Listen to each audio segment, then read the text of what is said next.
Today's story was about a time when, well, I almost never made it.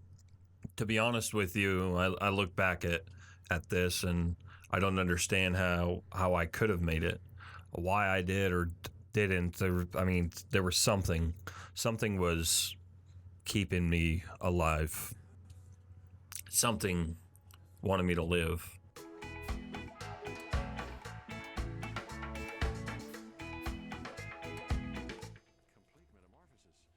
So, growing up, I grew up in Southern Oregon. Now, by Southern Oregon, I mean Medford, Oregon. Medford, Oregon is a place just an hour north of California's border. And it's just like Tennessee. It's just like Montana. It's a beautiful valley with beautiful trees and scenery and decent people. Well, Oregon is a kind of place you'd go camping in the summer. You'd go to the lakes. You'd have skiers and snowboarders up at Mount Hood, which Mount Bachelor. You'd have Mount Ashland. These are all resorts. So you'd have the winter. You'd pretty much have all four seasons. You'd have people go to Mount Ashland during the winter. Then when summer came and when spring started to come, you'd get your boats out. You could do pretty much all sports because you had all four seasons. Well, one year I decided to go visit my mother. I was pretty young. I was real young. My parents recently separated. And one thing you have to remember is I have a photographic memory. So I can remember most of my childhood, including tell us this is around the first part where I could really grasp the memory. So I went to go visit my mom, and I'd say like 6, 7, somewhere around there. We'll say it was 6 for sake of argument. I was 6 years old, and I went to go visit my mother. Now, at 6 years old, I had the choice, and my dad said I could either go visit my mom for a few months, or I could go to Disneyland. We lived in Oregon, it wasn't that far. And so I chose to go visit my mother. Now, during this trip to visit my mother, we went on a vacation or like a day out. And my mom and her boyfriend had one of these campers, these old school campers, and they had like a pop up, like you could pop up the top of the roof and you could camp inside. If you know what I mean. She had one of those, and so we went to the lake and we were, just playing around, and they brought inner tubes. Now, these inner tubes are just like regular inner tubes. They were, a normal adult could fit inside of them. When I was about 6 or 7, it was cool because I remember I could literally lay my entire body across this inner tube. So I've got this inner tube, and there's a max ammo. That's awesome. I got this inner tube, and we're out there in this little. We were in Twin Falls, Idaho. Now, it was just across, I remember it's a Snake River. There's a huge bridge across that you drive across and when you go to Twin Falls. When you come from the freeway that runs just east of Boise, Idaho, there's a bridge, and that bridge you drive all the way across, and that's a Snake River. Well, somewhere down there, when I was with my mom for these few months, we went on this camping trip for the day. We had a picnic in this in the camper, the van that looked like that you could take the top off, and there was a table in there. There was even a bed. It was pretty big. Well, they brought inner tubes, and we all got on our shorts and everything. Well, when we went down there to go swimming, we were all having fun, right? We're all swimming. It's fun. Well, there's a reason they call it Twin Falls. It's because there's 2 falls, waterfalls that is, in that city. That's where the name Twin Falls comes, because there's 2 waterfalls, so Twin Falls, Twin Waterfalls. So we're down there, and I'm like, there's a boat going by, and it's quite a bit. I mean, the boat's out there. I'm a hunter, and I fish a lot. I'm still outdoorsy, and it was probably, looking back, that boat was probably about 300 yards. It was a good distance out. If you go to any, normal lake, there's usually a swimming area. Well, back then, we didn't have the buoys like they do nowadays, but it was about that distance. They were out there. You could see them. They were safely away from us swimming. So they're out there, and I kind of got caught in what's called an undertow. Now, in this undertow, what it is pretty much like I was out there on my thing, and on my inner tube that I got, the one that I was laying, that I said I could lay all the way across. I get in this inner tube and I feel like I'm just going, like I'm looking at everybody in the background, and they're all over there at the campground with the picnic, and they had one of those coolers. Now the cooler I remember vaguely, but not vaguely, vividly. I remember it vividly. I'm sorry. It was the old school like Coleman's, and it was it was white, and it had red, like a red on the bottom and a white top. I mean, it was like the old school like coolers. I'll still see them nowadays. It was one of those, and it had they were over there just eating sandwiches, and I was like shit, like, so it felt like I was like just like being towed away. What it was the undertow. It was like pushing the water. And it was pushing me because I was in the inner tube, and I was like drifting away. Well, I didn't really it took me so long just to kind of like notice it, to like, okay, well, yeah, that's what's happening. By the time I realized it, I was like, okay, I should probably like try to like, let's get back there. So I started like, kicking my feet, just dangling my, fingers, trying to like, I'm trying to get back, but I'm not like trying, like, I'm like, okay, let's, come on, I got a lot of time, we're just out there, I'm a kid, like, whatever. And I know you're probably at this point thinking, shit, dude, he had horrible parents. I survived. Okay, I just, a spoiler, I'm alive. Okay, so like, I don't know how I survived, but I'm gonna be. I'll let you guys know. Like, dude, leave a comment, like, if you like these stories, because like I have so many. Anyways, so like I'm just like dangling my fingers, and it's not like working. I'm not going. I was like, okay. So then I start going a little faster, and I'm actually like, I'm getting my palms wet, and I'm like digging in. I'm like, okay. And I'm like, I'm getting a little bit. Then it like starts picking up. Then you're like, oh shit. I didn't say that as a kid, but you're like, you get that like deep, sickening, like something's like heavily on your chest, and you're like, something's wrong. So I'm like, okay. So I start like paddling a little more, and I'm like, all right. Then I'm like getting outside. Like, it's like, okay, there is a pull. Like, I'm inside a fucking washing machine. Like, there's a pull. Like, something's going on. Not like a whirlpool, but like something's definitely going on. And like, so I'm like, okay, I gotta like, we gotta get out. So I remember I like hold on to the stem, this inner tube. It had like this long, the stem would go out about an inch, and then it like had a 45-degree angle, and you'll know what I mean.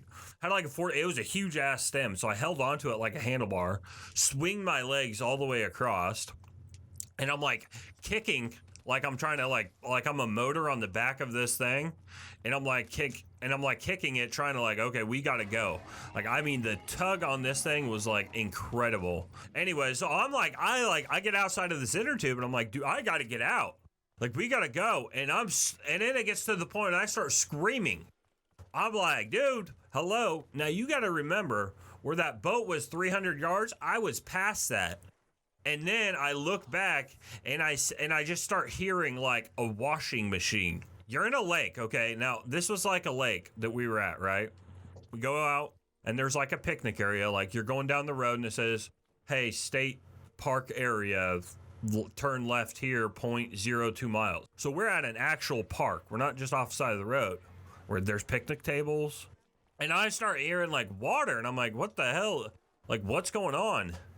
Well, this is where I tell people I have firsthand experience with the Twin Falls.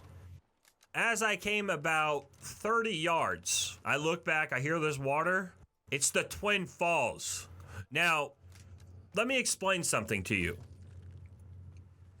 I'm scared of heights. Now I tell people like, oh, no, like, I'm not scared of heights. I'm afraid of heights. Like, I don't like to jump. I piss myself. Like, okay, it's not that bad, but it's pretty close. I turn around, and there's water. I can hear the water, right? I turn around, and then there's a Twin Falls. Like, that's how I became so familiar with the Twin Falls. At this point, I knew that I had to do something. Luckily, there was one thing that saved me. You know that pit when, like, say you do something wrong, like we've all stole a piece of candy, and you do something wrong, you get that feeling? Well, when you're paddling outside of an inner tube, and you turn around and you see the Twin Falls, Idaho, and you can see like rocks. All I had to hold on to was a buoy. There was like a rope, and it was tied to you could see like an eye loop screw. You know, it's like a screw that goes in, just has like a hook, like a circle at the end. It's called eye hook. That's what we call them here in the United States. I had like one of those huge ass ones, and it looks like it was anchored in like a rock, like a cable, like a choker cable they use for hunting or for logging. Had one of those. And it went around to the other side of the water, other side of the Twin Falls. It went on the other side of that, and it had another one. It was just an eye loop hook screwed into another rock. That rock, and it had this metal cable, and this metal cable had buoys in it. Like you'd go to the public pool, you see the buoy in the middle, you know, that protects you from the deep end. It had one of those. That's what I had to hold on to. I didn't have anything else. I mean, that was it. That's all I had to hold on to. I didn't have anything else. It was just that. It wasn't anything special, except for a lot of times when you go to the like public pool, it's a rope. This one was a metal like choker cable for logging, and it had the buoys on it. I love playing, guys. But anyways, that I held on to it, and I'm like screaming at the top of my lungs. I'm like, dude, like somebody has got to save me. Like, I literally thought I was gonna die. If you've ever had to like stress or scream at the top of your lungs, no, like I didn't care. Like this was a moment when I had to survive. Like, I mean, I didn't have it. Like, I'm stubborn. That's me. You know, I'm gonna survive. So I'm like screaming at the top of my lungs. I'm trying to hold on to the inner tube, and I'm trying to hold on to the gate, the metal cable. And I know that this isn't going to end well. Like, I can't, like I said, I'm like 6 years old. Like, I can't, it's a pretty big inner tube. Like, I'm just out there having fun on the lake. So I decided to let go of the inner tube, and I'm just like trying to huddle myself around this cable as best way that I can. And I'm just trying to hold it and hold it and hold it. And finally, I get around to where the buoy is, and it's just like, it's not anchored, so the buoys spin. They're not anchored to the rope. They're like, there's a huge hole. It's like 3 times the size of the metal cable.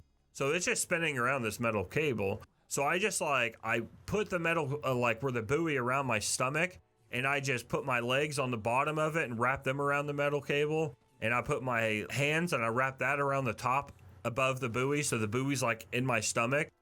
And I'm trying I'd say it's about 6 inches away from the water. But then when I got on it, it sunk down, and like my back was in the water, and like I was ducking my neck because I didn't want my face to go in the water. And I mean, I'm like screaming bloody murder. I'm like, I just want somebody to come out here and save me. Like, can somebody please just come and save me? Like, because I don't know what's gonna happen. Like, I literally like think I'm gonna die. I mean, that's how like scared I was, you know. And you don't think that, you know, like whatever, you could just like swim, but like I couldn't paddle the inner tube out. I've thought about it a million times. Like, maybe I could have done something differently. Maybe I should have paddled harder, but like I didn't know what was happening when it was happening. I was like, what the hell is going on? You know, it's like, you know, you would think that, oh, well, hey, something like I didn't know. What am I going to do? I'm like 6 years old. I'm just chilling out there, you know, thinking I'm having a good old time. And the next thing you know, I'm hanging onto a waterfall. Well, my brother he was out there. So he swam out there. He got close, and he had to ditch his inner tube because it was like too bulky. You couldn't maneuver it. So he ditched the inner tube, and he's like, looks like he had a boost or like nitrous. And he just starts swimming. He gets super close, and he like holds on to the buoy with me. And he's like, all right, so how you doing? And I remember I just went, get me home. Okay, so we're just gonna get on my back. Like, just get on my back. That's all you have to do. So I was like, all right. No, my brother and I, we weren't that close growing up. You know, we're 5 years apart. So he was 11. So, you know, he's a little older. And so I got on his back, put his feet on the cable, and he goes to like push off. And he like pushed really hard. And then we went in the water. Next thing I knew, like, I just closed my eyes and I prepared, and he just started swimming. Oh my God. It was like the scariest thing in my life. And when I opened them, we were far enough away that he was just continually swimming, and my brother saved my life. My brother literally saved my life. But I feel that I had something in me that it didn't want to let go. I wasn't going to die that day.